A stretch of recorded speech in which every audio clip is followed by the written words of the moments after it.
اعوذ باللہ من الشیطان الرجیم بسم اللہ الرحمن الرحیم الحمد للہ والصلاة والسلام علی رسول اللہ وعلی آل اللہ۔ ناظرین محترم، مناجات شعبانیہ کی شرح قسمت ششم میں آپ کا خیر مقدم ہے۔ اس مناجات کی کئی جملات کی شرح ہم نے آپ کی خدمت میں پیش کی۔ امام فرماتے ہیں: الہی تولا من امری ما انت اہلو وعد علی بفضلک علی مذنب قد غمرہ جہلو۔ میرے معبود، میرے امور کا اس طرح ذمہ دار ہو جا جو تیرے شایان شان ہے، اور مجھ گناہگار پر اپنے فضل سے توجہ فرما جسے نادانی نے گھیر رکھا ہے۔ اس جملے میں امام نے خصوصی طور پر بندے کی اس صفت کی طرف اشارہ کیا ہے جس صفت کو ہم عام طور پر نگیٹیو وے میں دیکھتے ہیں، وہ بندے کی جہالت ہے۔ لیکن اگر اس صفت کو کمپیئر کیا جائے اللہ کے علم سے اور اللہ کے کمال سے، تو یہ بندے کی جہالت در حقیقت یہ قدم ہے اللہ کی رحمتوں تک پہنچنے کے لیے۔ ایک اقرار کرے انسان اللہ کی بارگاہ میں: پروردگار، میں بہت کچھ جانتے ہوئے تیرے مقابل میں کچھ نہیں جانتا ہوں، میں بہت کچھ معلومات رکھتے ہوئے اپنی فیوچر اور اپنے آئندہ کے سلسلے میں کچھ نہیں جانتا ہوں۔ مجھے نہیں پتہ میری مصلحت کیا ہے، مجھے نہیں پتہ کس چیز میں میرا فائدہ ہے۔ تو لہٰذا پروردگار، تو اپنے علم سے، تو اپنے فضل سے میری مدد فرما، میری جہالت کو نہ دیکھ بلکہ تو اپنے علم اور اپنے فضل اور احسان کو دیکھ۔ اسی بات کی طرف امام حسین علیہ السلام نے دعائے عرفہ میں اشارہ کیا ہے، جو خوبصورت ایک عرفانی جملہ اور کانسیپٹ ہے، جس میں امام فرماتے ہیں: الہی اغننی بتدبیرک عن تدبیری و باختیارک عن اختیاری۔ پروردگار، میری تدبیر کو تو لے لے، اور میری تدبیر کی جگہ، میری پلاننگ کی جگہ تو میری زندگی کا پلان بنا، تو میرے اختیار کو لے لے، میری زندگی کا اختیار تو اپنے ہاتھ میں لے لے، اس لیے کہ تو مصلحتوں کو جانتا ہے، تو علم رکھتا ہے، اور کون سی چیز میرے لیے فائدہ مند ہے، کون سی چیز میرے لیے نقصان دہ ہے، مجھے نہیں معلوم ہے۔ کبھی کبھار میں تیری بارگاہ میں ایسی چیز مانگ لیتا ہوں جس کا میری زندگی میں کوئی فائدہ نہیں ہے۔ فائدہ تو دور کی بات، ممکن ہے کہ میں ایسی چیز کا سوال کروں جس کا میری زندگی میں نقصان ہونے والا ہو، جس کی طرف اللہ تبارک و تعالیٰ نے قرآن مجید میں اشارہ کیا ہے: عسیٰ ان تکرہوا شیئا وہو خیر لکم۔ کتنے ایسے موقع آتے ہیں کچھ چیزوں کو میں پسند نہیں کرتا ہوں لیکن وہی چیز میری زندگی کے لیے بہتر ہے۔ وعسیٰ ان تحبوا شیئا وہو شر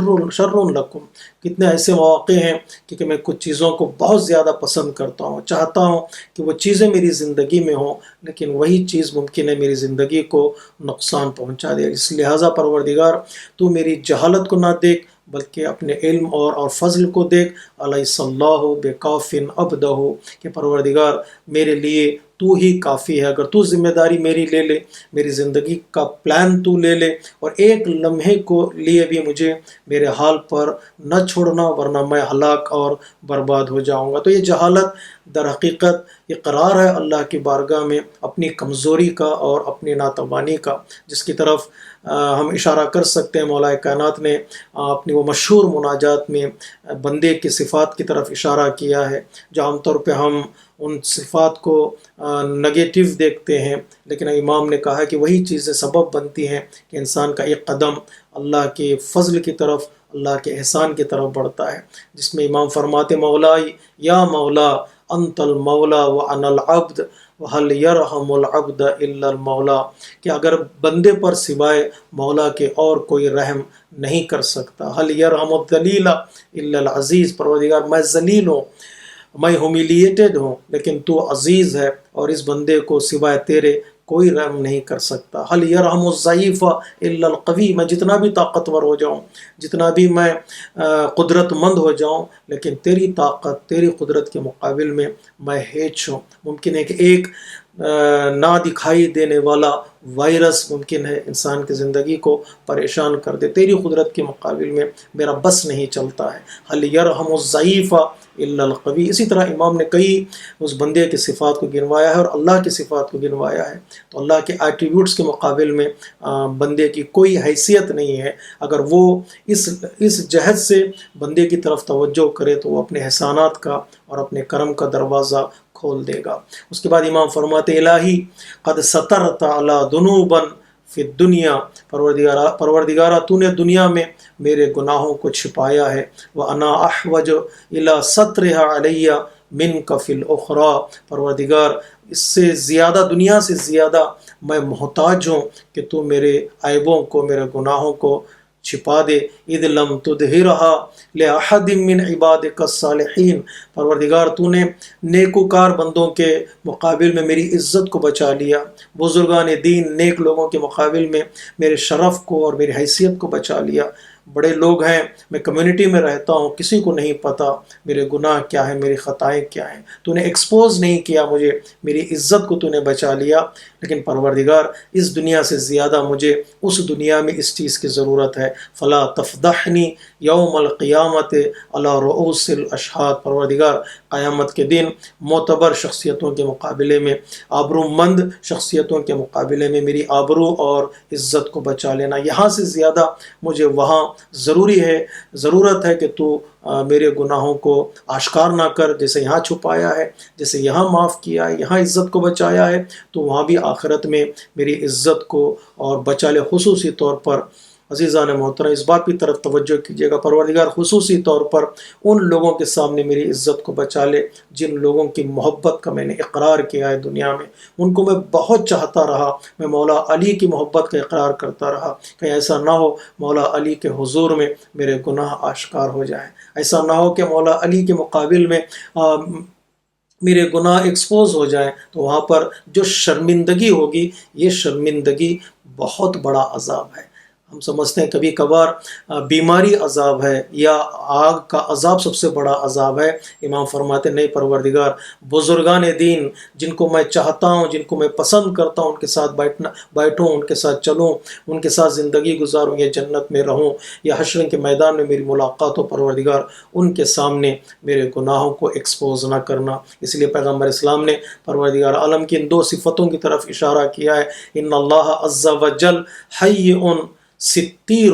یحب الحیاء والستر، پروردگار عالم حی بھی ہے، حیا کا مالک ہے، اور وہ چھپانے والا ہے، پردہ ڈالنے والا ہے۔ پروردگار بہت پسند کرتا ہے ان لوگوں کو جو لوگ حیا کے ساتھ رہتے ہیں اور چھپاتے۔ نہ تنہا پروردگار عالم نے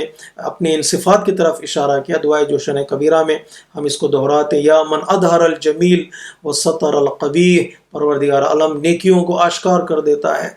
کتنی ایسی نیکیاں جس کی طرف دعائے کمیل میں مولا کائنات نے اشارہ کیا، کتنی ایسی نیکیاں ہیں جسے میں نے چھپا کر انجام دیا تھا، اسے پروردگار عالم نے ظاہر کر دیا، لوگوں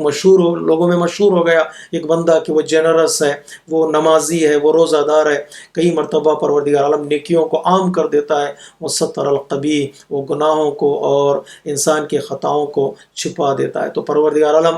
نہ تنہا خود حیا کا مالک ہے اور انسان کے عیبوں کو چھپا دیتا ہے، اس نے حکم بھی دیا ہے بندوں کو، چونکہ میں لوگوں کے گناہ چھپا دیتا ہوں، لوگوں کے عیبوں کو چھپا دیتا ہوں، اے بندو تم بھی آپس میں ایک دوسرے کے عیبوں پر پردہ ڈالنا سیکھو۔ اس لیے کہ یہ الہی صفت ہے، ایک الہی اخلاق ہے کہ بندے کے اندر ہونا چاہیے۔ جس طرح اللہ پردہ ڈال دیتا، اگر تمہیں بھی پتہ چل جائے کسی مومن یا مومنہ کا عیب یا اس کے گناہ کے بارے میں پتہ چلے، اس کے خطا کے بارے میں پتہ چلے، تم جلدی نہ کرنا اس کو اچھالنے میں، اس کو ظاہر کرنے میں الہی اخلاق یہ ہے کہ جس طرح خدا تمہارے گناہوں کو چھپاتا ہے، تم بھی لوگوں کے ایک دوسرے کے گناہوں کو چھپانے کی کوشش کرو۔ اسی خصوصی طور پر آخرت میں ہمارے لیے بہت لازمی ہے کہ پروردگار عالم ہماری عزت اور آبرو کو بچائے۔ اسی کی طرف امام نے اشارہ کیا ہے، چونکہ دنیا میں ممکن ہے انسان خطا کار ہو، انسان گناہ گار ہو، کچھ دن کے بعد لوگ بھول جائیں گے، انسان اسی معاشرے میں زندگی گزارتا ہے جس معاشرے میں اس نے خطا انجام دی ہو، انسان